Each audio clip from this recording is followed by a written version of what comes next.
dan dagingnya, ia pasti mengutuki engkau di hadapanmu. Maka firman Tuhan kepada iblis, nah, ia dalam kuasamu, hanya sayangkan nyawanya. Kemudian iblis pergi dari hadapan Tuhan, lalu ditimpanya Ayub dengan bara yang busuk dari telapak kakinya sampai ke batu kepalanya. Lalu Ayub mengambil sekeping beling untuk menggaruk-garuk badannya sambil duduk di tengah-tengah abu. Maka berkatalah istrinya kepadanya, masih bertekunkah engkau dalam kesalehanmu? Kutukilah Allahmu dan matilah.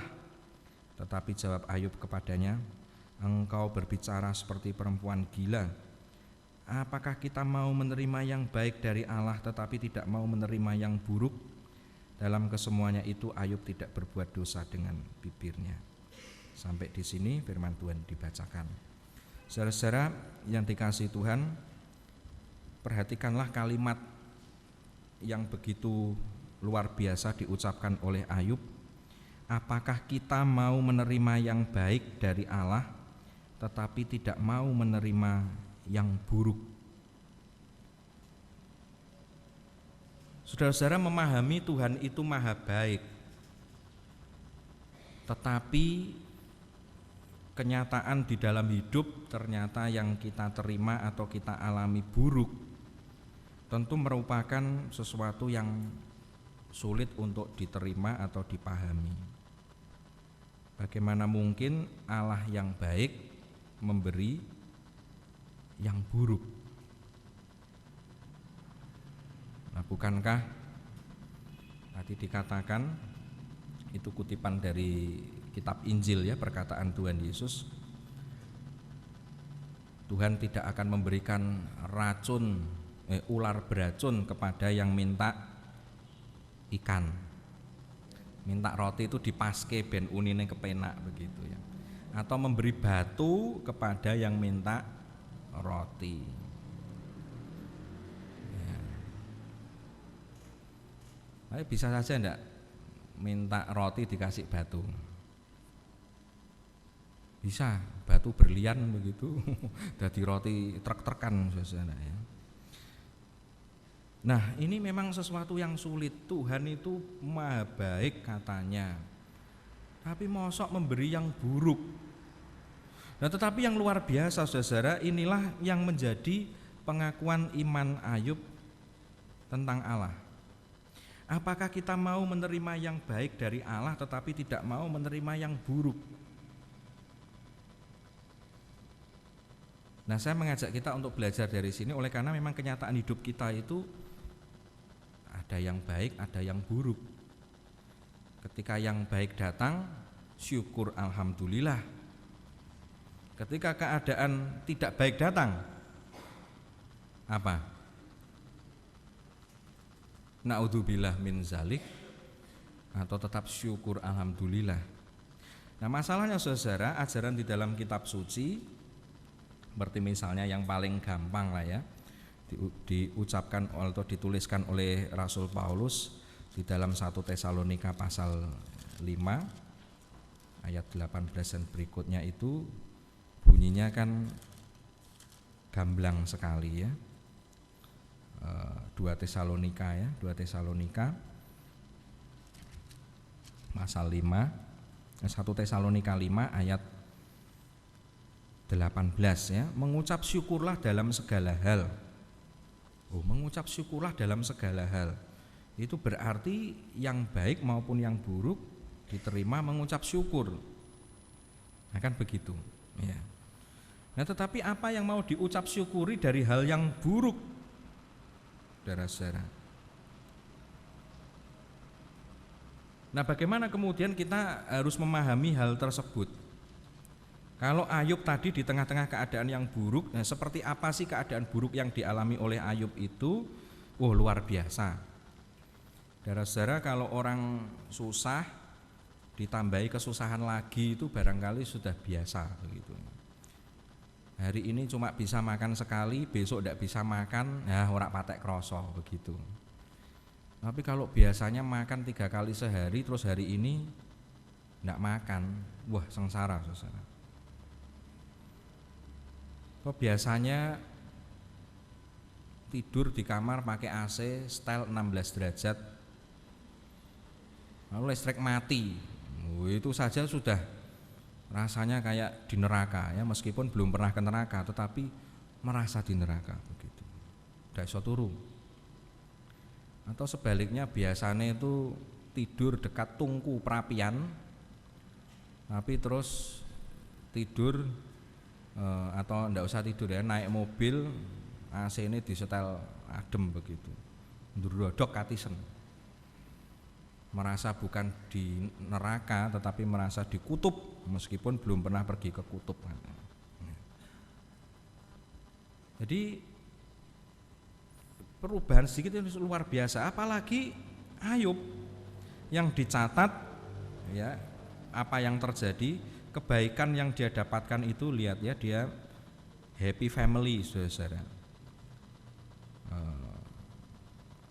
Dia orangnya ini saleh, jujur, takut akan Allah, menjauhi kejahatan, punya anak 10, laki-laki 7, perempuan 3, punya kambing domba 7.000 ekor, unta 3.000 ekor, lembu 500 pasang, keledai betina 500, budak-budak jumlahnya sangat besar, dan dikatakan dia adalah yang terkaya dari semua orang di wilayah timur. Wah, ini luar biasa kan? Lalu tiba-tiba semuanya itu habis dalam tempo yang sesingkat-singkatnya, saudara-saudara. Anaknya mati semua, 10 anak mati. Punya anak 10 mati satu saja itu udah susah, apalagi anak 10 mati semua. Harta kekayaan habis ya, dalam tempo yang sesingkat-singkatnya. Tidak cukup itu, saudara-saudara, sudah kayak begitu, harta habis, anak mati semua, boroen. Coba bayangkan, kena sakit yang begitu berat, boroknya itu bukan cuma di sela-sela kaki, rangen, bukan, saudara-saudara. Ini borok dari batok kepala sampai telapak kaki, boroen kabeh. Dari orang yang paling kaya menjadi orang yang paling melarat, plus boroen sekujur tubuh. Sampai-sampai dikatakan begini ya, dia ditimpa bara yang busuk. Busuk loh, ini bukan bara yang sembarangan, ini busuk dari telapak kaki sampai batu kepala.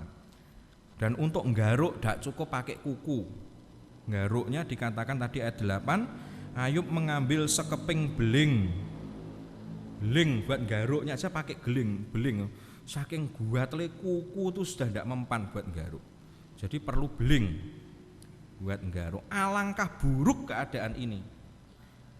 Tapi dalam keadaan yang kayak begini loh, yang paling nalar sebenarnya justru istrinya. Istrinya kan ngomong, masih bertekunkah engkau dalam kesalehanmu? Kutukilah Allah dan matilah.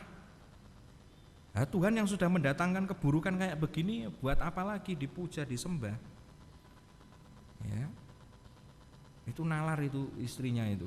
Tapi apa jawab Ayub? Engkau berbicara seperti perempuan gila. Apakah kita mau menerima yang baik dari Allah tetapi tidak mau menerima yang buruk? Ini perkataan yang begitu luar biasa, saudara. Nah, tetapi justru perkataan inilah yang membuat Ayub kuat bertahan hidup meskipun tertimpa bencana malapetaka yang sedemikian dahsyat itu.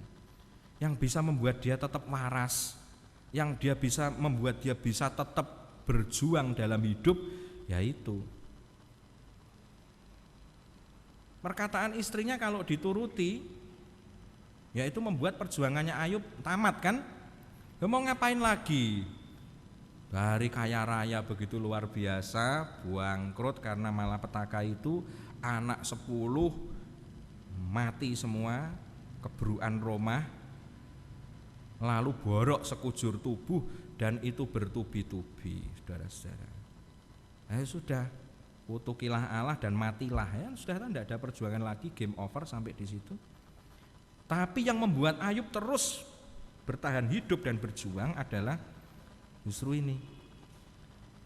pernyataan imannya ini? Apa kita mau menerima yang baik dari Allah tetapi tidak mau menerima yang buruk? Ini pelajaran yang begitu penting untuk kita menjalani hidup, karena tidak selalu kehidupan kita itu gampang dan enak.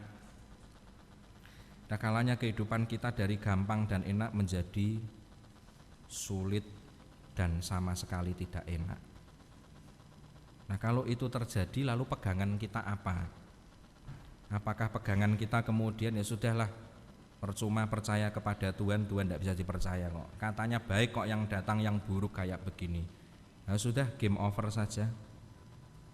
Tentu betul-betul itu terjadi, tetapi apa yang membuat Ayub tetap bertahan adalah imannya ini. Apa kita mau menerima yang baik dari Allah tetapi tidak mau menerima yang buruk?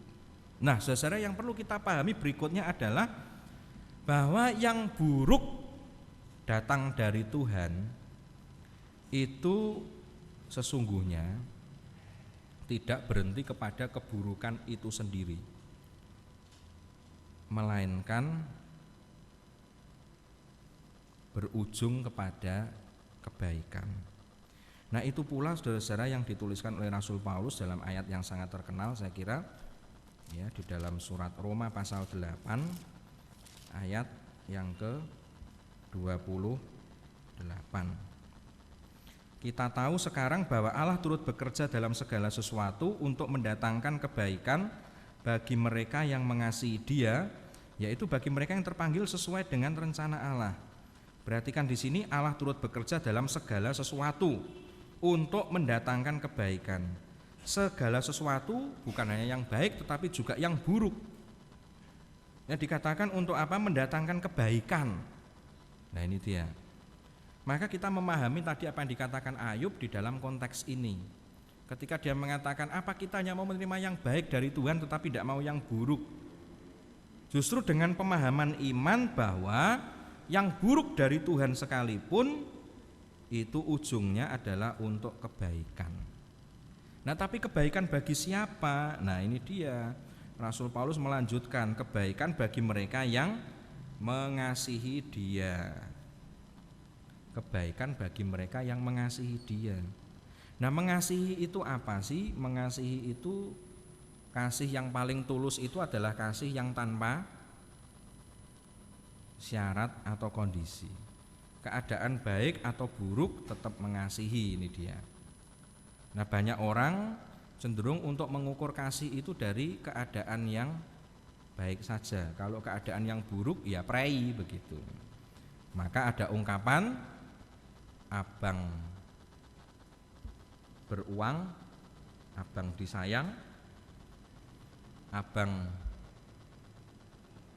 kehilangan uang, abang ditendang begitu. Ya. Artinya apa? Kasihnya ini berkondisi. Kalau uangnya banyak ya dikasihi, kalau tidak ada uang ya tidak disayang. Nah, maka saudara, kalau orang menikah itu janji pernikahannya itu mau menggambarkan kasih yang tanpa syarat begitu. Sehingga kalimat janji pernikahan itu biasanya yang secara internasional itu, aku akan selalu mengasihimu, begitu ya, dalam segala keadaan, susah, senang, kelimpahan atau kekurangan, sehat atau sakit, sampai maut memisahkan, sampai mati begitu maksudnya, sampai salah satu mati, begitu. Ceritanya kayak begitu. Untuk menggambarkan apa? Kasihnya ini yang namanya kasih yang betul itu ya tidak bersyarat begitu. Nah, sama seperti ini. Ayub itu ternyata mengasihi Tuhan di dalam pemahaman yang seperti ini. Tuhan memberi saya yang baik-baik, saya mengasihi Tuhan. Tuhan memberi saya yang buruk, saya tetap mengasihi Tuhan. Nah, akibatnya apa? Akibatnya saudara, di ujung pergumulan Ayub, Ayub menerima segala yang baik dari Tuhan. Kalau kita baca di dalam Ayub 42, kisah Ayub itu ditutup dengan akhir yang bahagia. Diceritakan bahwa keadaan Ayub dipulihkan. Ayub kemudian dapat istri lagi, lalu dapat anak-anak lagi, ya, anak-anaknya juga 10. Balik lagi saudaranya, 7 orang anak laki-laki, 3 orang anak perempuan. Lalu dikatakan di seluruh negeri tidak terdapat perempuan yang secantik anak-anak Ayub. Wah, begitu ya. Jadi justru berlipat ganda. Nah, setelah melewati pergumulan yang begitu berat, Ayub ternyata dibawa kepada keadaan yang lebih baik. Tapi bagaimana itu terjadi? Itu terjadi di dalam proses yang pergumulan yang begitu berat, tapi dengan spirit iman tadi loh. Apa itu? Yang baik dari Allah diterima, yang tidak baik juga diterima dengan rasa syukur. Oleh karena pemahaman apa? Bahkan yang buruk dari Tuhan mendatangkan yang baik. Nah, mari kita hidup dengan pemahaman yang demikian, sehingga kita menjalani proses kehidupan kita ini dengan dengan enjoy begitu.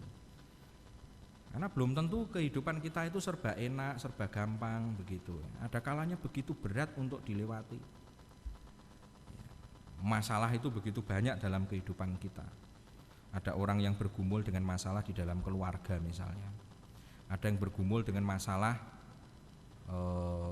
di sekolah misalnya. Ada yang bergumul dengan masalah di pekerjaan. Begitu banyak macam-macam kenyataan hidup itu bisa terjadi kayak begitu.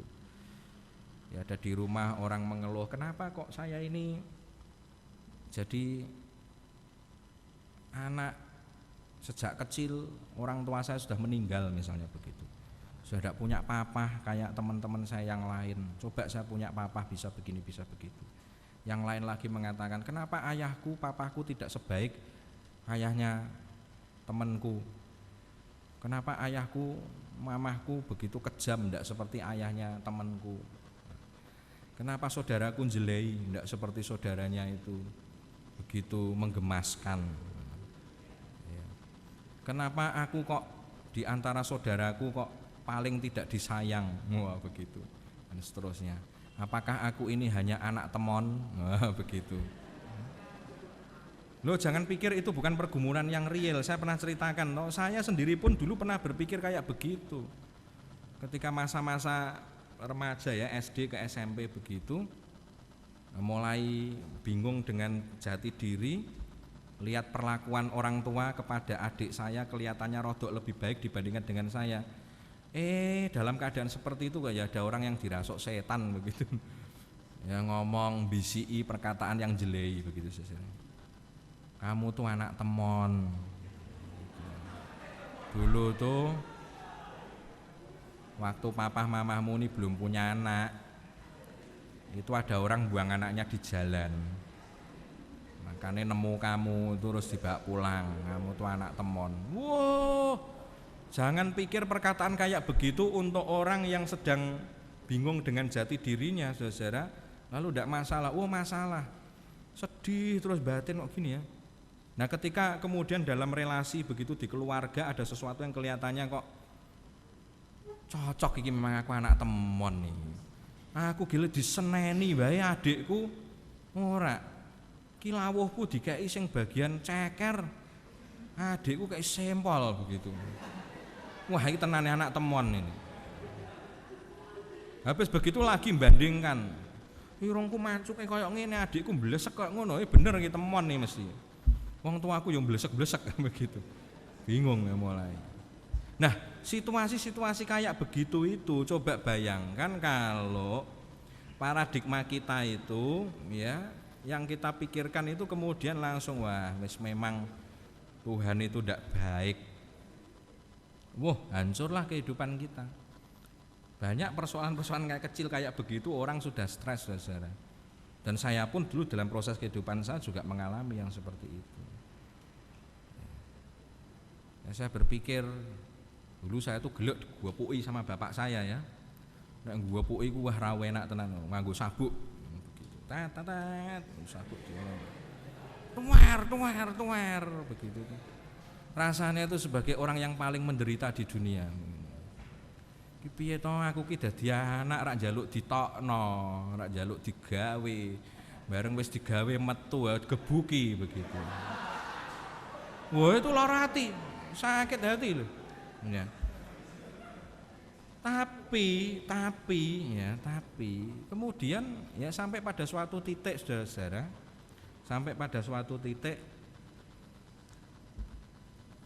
ya di dalam pertumbuhan begitu akhirnya juga mikir, ya, kenapa sih kok sampai orang tua saya ngebuki saya begitu? Apakah tidak sayang sama saya? Ya.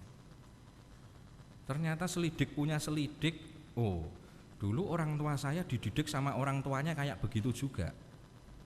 Nek buandel itu dikuoprok begitu. Nah, dulu kemudian tidak di orang tuanya meninggal masih kecil, ya kakek saya meninggal masih kecil, papa saya itu, lalu diasuh sama kakaknya lebih galak lagi. Nek gue buki itu wah, sampai pernah kepalanya papa saya itu belesek begitu, sebagian tulangnya ini ada bekasnya, ditunjukkan kepada saya itu ada tulang bagian kepala itu yang belesek begitu, setengah-tengah. Karena dikuoprok kayu pada suatu saat itu.